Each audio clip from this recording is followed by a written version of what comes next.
வாழ்க்கையில் ஏதாவது ஒரு விஷயத்தை உருப்படியாக பண்ணணும் அப்படின்னு சொல்லிட்டு உங்களுக்கு ஒரு யோசனை வந்திருக்கும். அந்த யோசனையை எடுத்துகிட்டு போயிட்டு உங்களுடைய நண்பர்கள்கிட்டயோ அல்லது உங்கள் வீட்டில் இருக்கிறவங்ககிட்டயோ சொல்லும்போது, இது யூஸ்லெஸ்ஸான ஒரு யோசனை, இந்த யோசனை வேலைக்கு ஆகாது, இதில் நிறைய ஓட்டைகள் இருக்குது அப்படின்னு சொல்லிட்டு இருக்கக்கூடிய நெகட்டிவான விஷயங்கள் உங்ககிட்ட சொல்லுவாங்க. உங்களுடைய யோசனை கொஞ்சம் முட்டாள்தனமானதும் அப்படின்னு உங்களுக்கும் தோணும். ஆனால் நீங்கள் ஒரு விஷயத்தை நல்லா ஞாபகம் வச்சுக்கணும். இந்த உலகத்தில் உருவான எல்லா மிகப்பெரிய விஷயமுமே ஒரு முட்டாள்தனமான யோசனையின் அடிப்படையில் தான் உருவாக்கப்பட்டிருக்கு அப்படின்னு சொல்லிட்டு.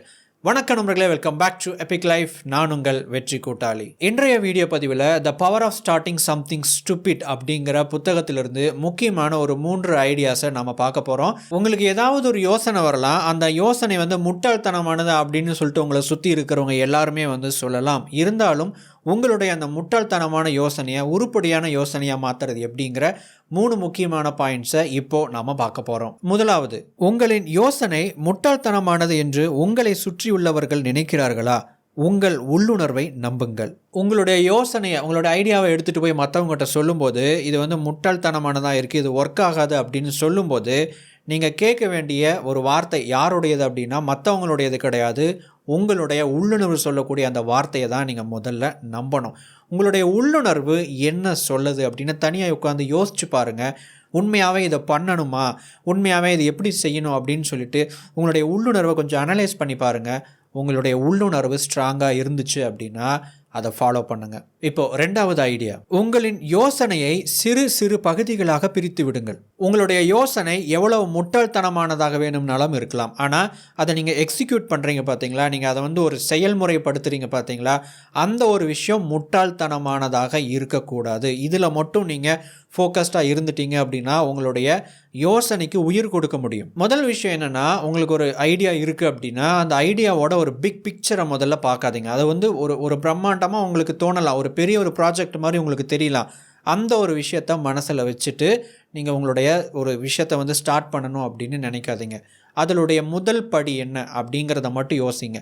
அந்த முதல் படியை எப்படி சக்ஸஸ்ஃபுல்லாக பண்ணுறது? உங்களுடைய யோசனையை பற்றி மற்றவங்க எல்லாருமே என்ன நினைப்பாங்க அப்படின்னா, இதை செஞ்சால் கண்டிப்பாக ஃபெயிலியர் தான் ஆகும், இது ஃப்ளாப் ஆகும், இது ஊற்றிக்கும் அப்படின்னு மற்றவங்க எல்லாரும் நினைக்கும் போது நீங்கள் உங்களுடைய முதல் ஐடியா இருக்குது பார்த்தீங்களா, உங்களுடைய முதல் ப்ராஜெக்டை நீங்கள் சக்ஸஸ்ஃபுல்லாக பண்ணணும். அப்போ அதுக்கு என்ன பண்ணணும் அப்படின்னா, உங்களுடைய ஐடியாவை பார்ட்டாக பிரிச்சுட்டு முதல்ல உங்களால் என்ன செய்ய முடியுமோ அந்த விஷயத்தை செய்யணும். அதை சக்ஸஸ்ஃபுல்லாக பண்ணுறதுக்கு உங்களுடைய முழு எஃபோர்ட்டையும் போடுங்க.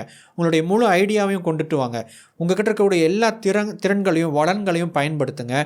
அந்த முதல் படியில் நீங்கள் சக்ஸஸ்ஃபுல் அடைஞ்சிட்டிங்க அப்படின்னா 2வது படி 3வது படி அப்படின்னு சொல்லிட்டு ஒரு பெரிய விஷயத்தை உங்களால் அடைய முடியும். இப்போ இந்த புத்தகத்தில் இருக்கக்கூடிய 3வது ஐடியா என்ன அப்படிங்கிறத பார்க்குறதுக்கு முன்னாடி இன்னொரு புக் ரெக்கமெண்டேஷன். சிறிய விளைவுகள் மூலம் உங்களுடைய வாழ்க்கையில் மிகப்பெரிய மாற்றங்களை உருவாக்குவது எப்படி அப்படிங்கிற கருத்தை கற்றுக்கொள்ள த காம்பவுண்ட் எஃபெக்ட் எனும் புத்தகத்தை நான் பரிந்துரைக்கிறேன். இப்புத்தகத்தை குறைவான நேரத்தில் தரமான கருத்துக்களை கற்றுக்கொள்ள குக்கு எஃப்எம் மூலம் இப்புத்தகத்தின் ஃபுல் புக் சம்மரியை தமிழில் கேளுங்கள். குக்கு எஃப்எம் பிளே ஸ்டோரில் 4.5 ஸ்டார் ரேட்டிங் வாங்கிய ஒரு app. 5000+ hours of audio content இருக்கிற தரமான ஆப்.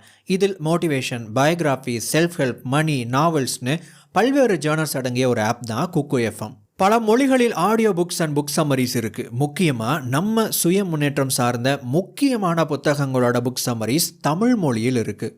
இது ஒரு ப்ரீமியம் ஆப். நார்மலாக 399 ரூபா ஒரு வருஷத்துக்கான சப்ஸ்கிரிப்ஷன் சார்ஜ். நம்ம எபிக் லைஃப் பார்வையாளர்களுக்கு வெறும் 199 ரூபாய்க்கு ஒரு வருஷத்துக்கான ப்ரீமியம் கண்டென்ட்டை கேட்க முடியும்.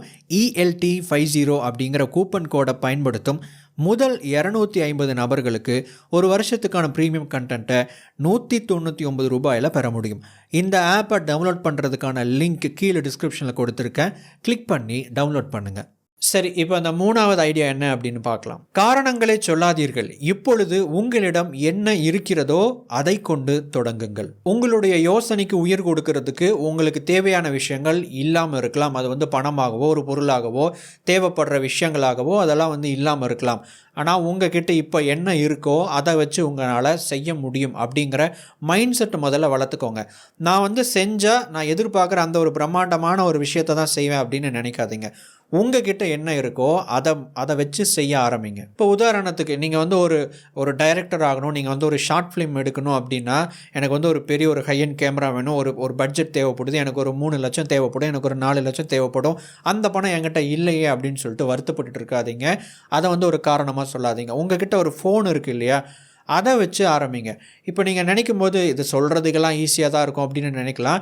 ஆனால் நைஜீரியாவில் சின்ன பசங்க அவங்களுக்கு வந்து என்ன அப்படின்னா, ஒரு ஷார்ட் ஃபிலிம் எடுக்கணும் அப்படின்னு ஒரு ஆசை. அவங்க என்ன பண்ணியிருக்கிறாங்க அப்படின்னா, அவங்க கிட்ட இருக்கக்கூடிய செல்ஃபோனை, ஸ்மார்ட் ஃபோனை பயன்படுத்தி அந்த கேமராவை வச்சு அவங்க என்ன பண்ணிக்கிறாங்க, ஒரு ஷார்ட் ஃபிலிம் எடுத்துருக்கிறாங்க. இது ஆல்ரெடி யூடியூப்பில் இருக்குது.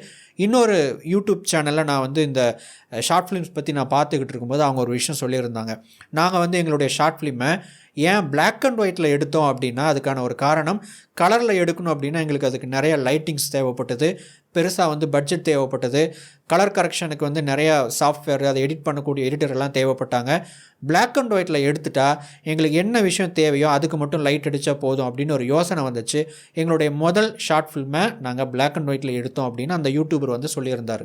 என்கிட்ட ஒரு பெரிய கதை இருக்குது, ஒரு பெரிய ஐடியா இருக்குது, இதை வச்சா நான் வந்து நிறைய விஷயங்கள் பண்ணலாம், ஆனால் இதை பண்ணுறதுக்கான எந்த விஷயமும் என்கிட்ட இல்லை அப்படின்னு சொல்லிக்கிட்டு இருக்கிறத விட, உங்ககிட்ட என்ன இருக்கோ அதை வச்சு ஆரம்பிக்கிறது எவ்வளோ பெரிய விஷயம் இல்லைங்களா? ஸோ உங்ககிட்ட என்ன இல்லை அப்படிங்கிறத காரணம் காட்டுறதை விட, உங்ககிட்ட என்ன இருக்கோ அதை பயன்படுத்தி பாருங்கள். நிச்சயமாக உங்களுக்கு என்ன தேவையோ அந்த விஷயங்களை நோக்கி நீங்கள் பயணிக்க ஆரம்பிப்பீங்க. நண்பர்களே, அடுத்த வீடியோ பதிவில் மேலும் ஒரு பயனுள்ள தகவலோடு உங்களை சந்திக்கிறேன். தேங்க்ஸ் ஃபார் வாட்சிங்.